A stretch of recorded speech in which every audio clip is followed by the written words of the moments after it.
Announcements real quick. All the talks work, and the next is investigating when you've been owned. How many people went to PancakeCon this morning? Yeah. Pancakes were awesome. There were a ton of people there. It was a great event. We really want to thank Cybertech and LP3 for putting that together. We'll be doing that again in the future. It was really, really cool.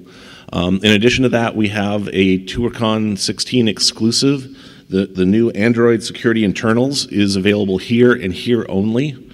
There's no place on the planet at this point in time other than right here where you can get it. And not only can you get it exclusively, you can get it for 30% off, and you get the ebook with that too. So go over to the vendor area, find Bill. He's selling copies of it later on today. And I'm still dropping the hint that there's a really interesting radio transmission occurring out there that may or may not involve a contest. So those of you that are looking around for it, keep your, I guess, ears or your dial or your display open for that. And then we're going to go ahead and move into our talk right now. We have programming in a new language now with Eric Davidson here, so please welcome him to the stage.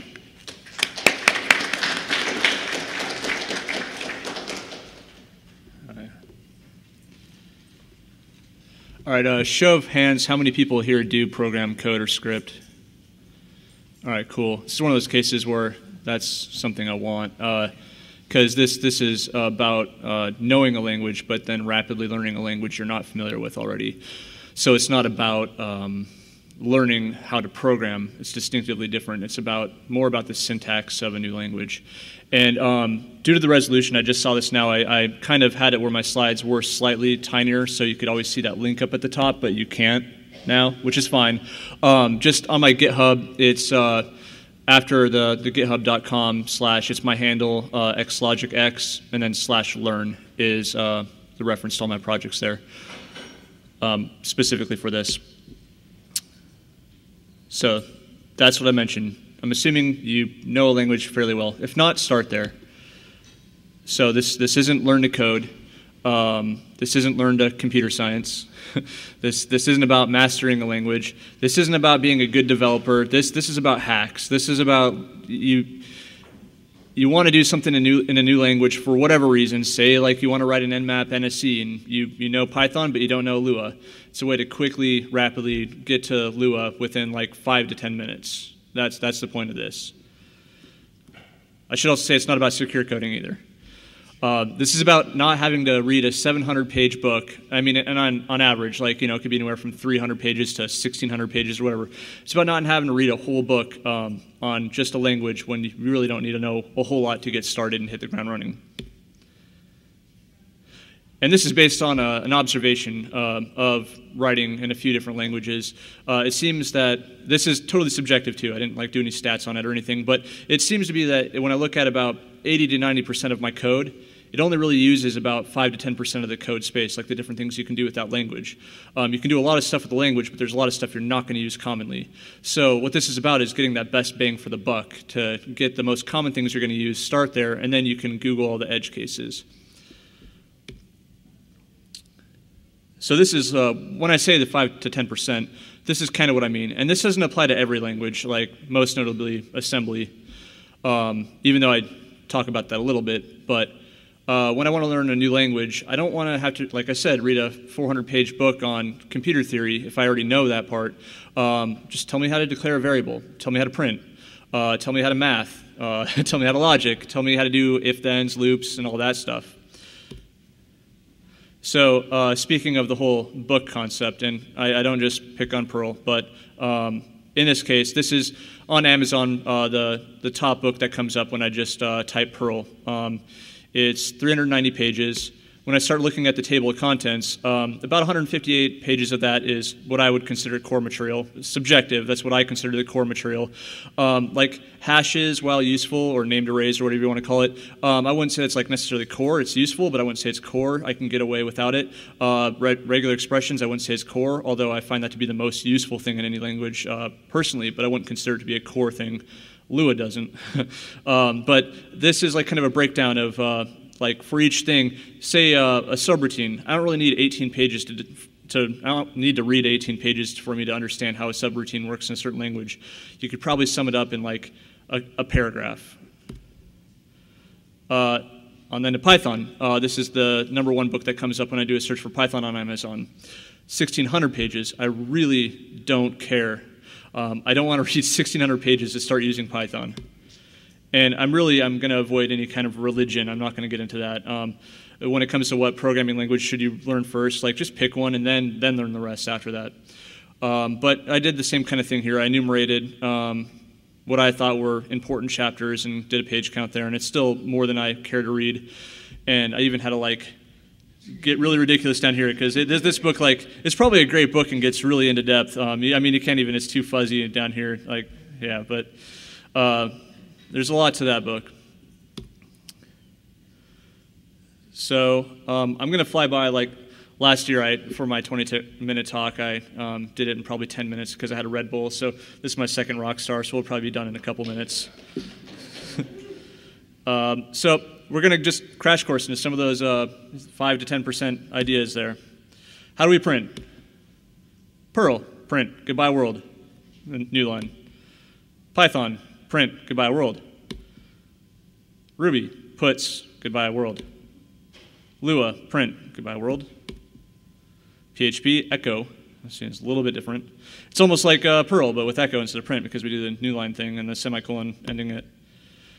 So we know how to print in like 5 different languages. That's all there is to it. Like, you could read a whole chapter on how to print, and usually that's the hello world part of it, but with a lot of foreplay too, which I don't care about all that foreplay.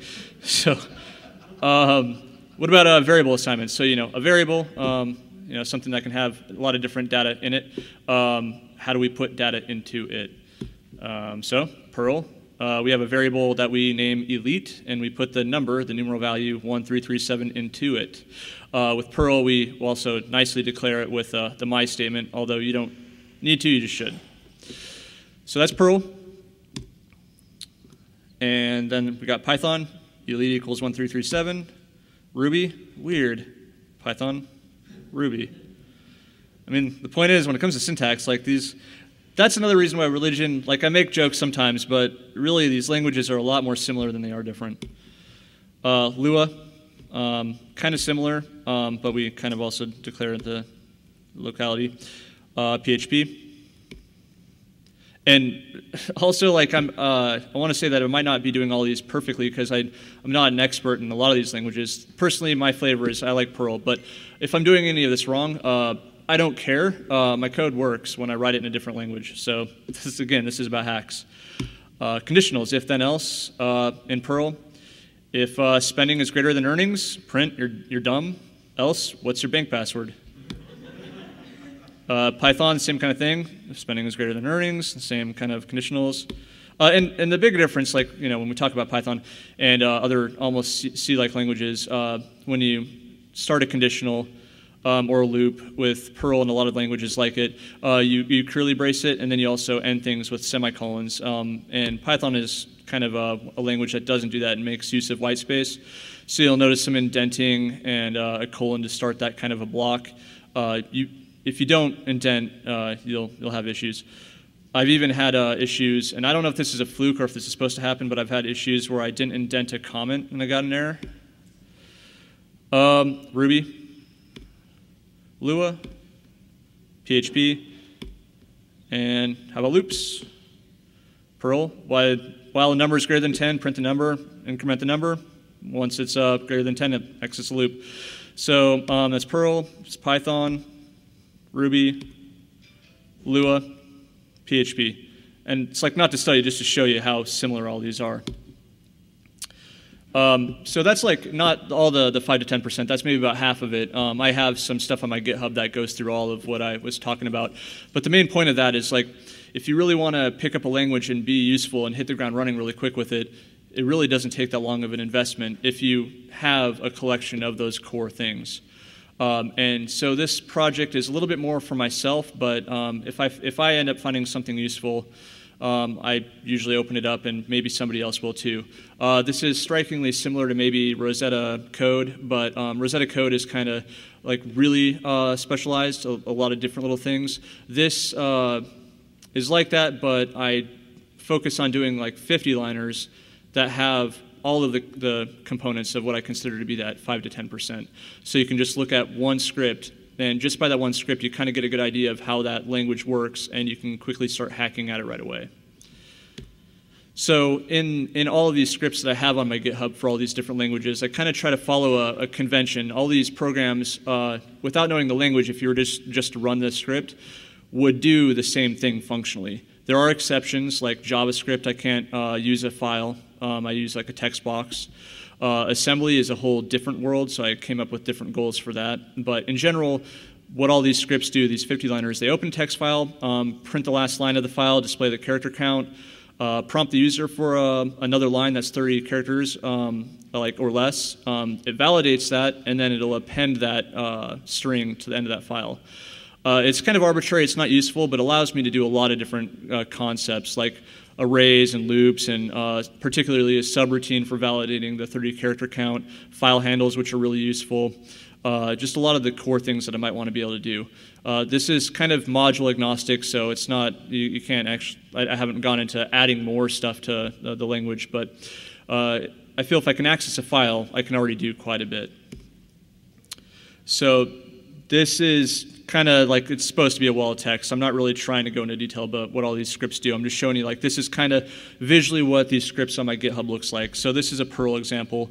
And just to quickly go in here, like we kind of start with printing some stuff. We're taking in a file name, we're doing the file handle part of it. You see we have a while loop here. We're doing some incrementing. Just all the kind of stuff that I was talking about there. So I'm going to quickly run through just all the languages I have in it so far. I have Perl, Python, Ruby, Lua, PHP, JavaScript, Bash, C, x86 assembly, and I also have 64 on there now too. Spin, it's a microcontroller I really like. Religion for a second. I don't like Arduino. It's like, I like the community. It's great, but as far as power, I've always liked Propeller more. It's an 8-core processor, and it's been around for like almost in a couple years, a decade. But that's the high-level language, which is a lot like Python, and also assembly for the Propeller, which is what I use mostly on that architecture.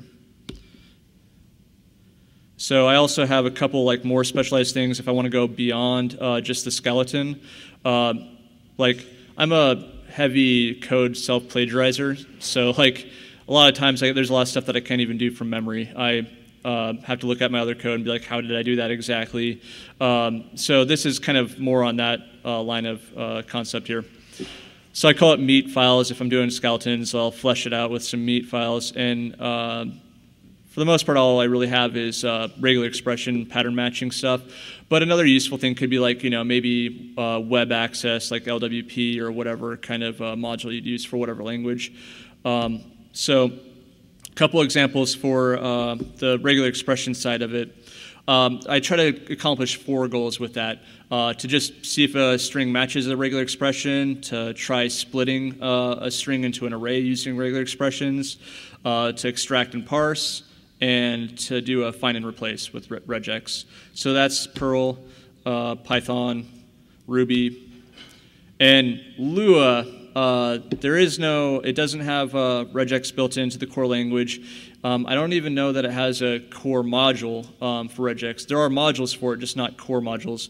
But they do have their own kind of pattern matching that is pretty similar to regular expression syntax. So regardless, with just the stripped down version with Lua, without importing any modules, this code shows how to accomplish the same tasks with just the core Lua. And that is it. So if there's any questions about any of that. 15 minutes is pretty good. You said 10. Yeah.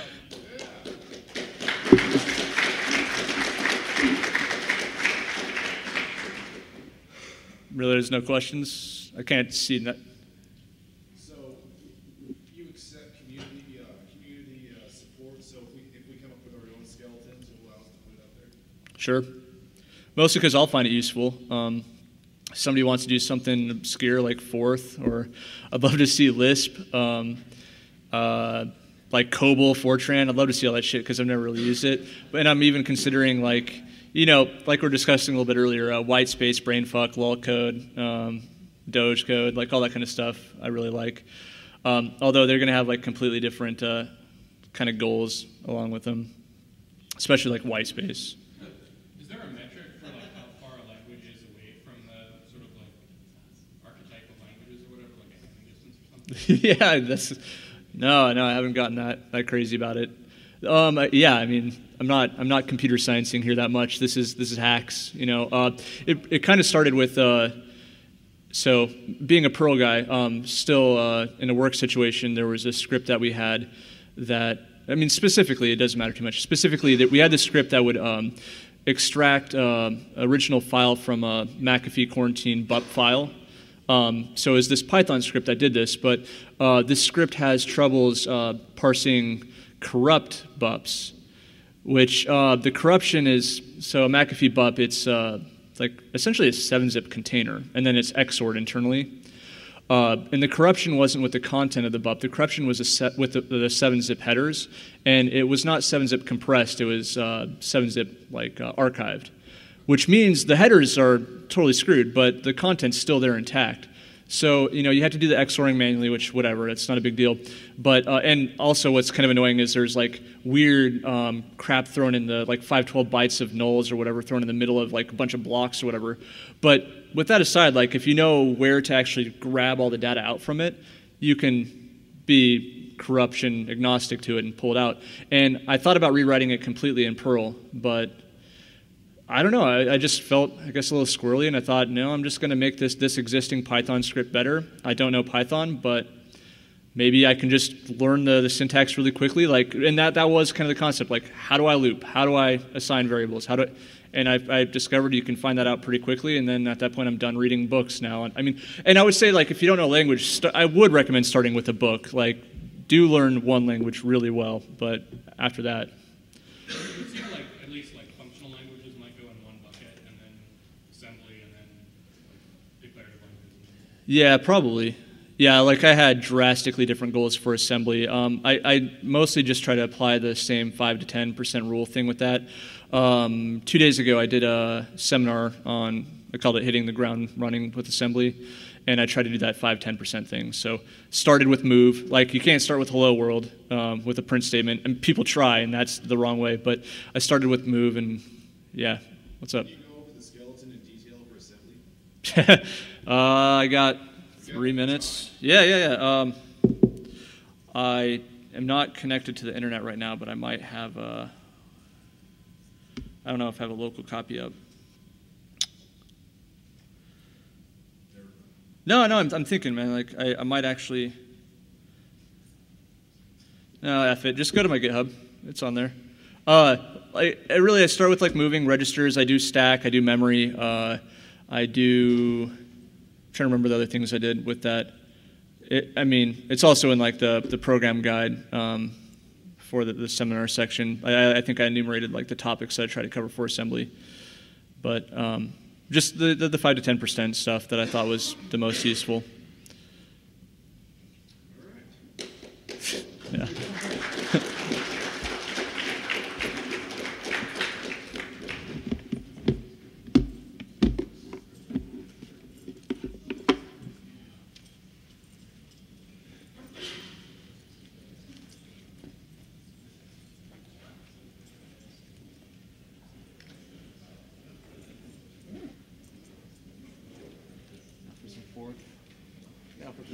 This is the 20-minute version, so none of the F# is in this one. The compiler's written in F#.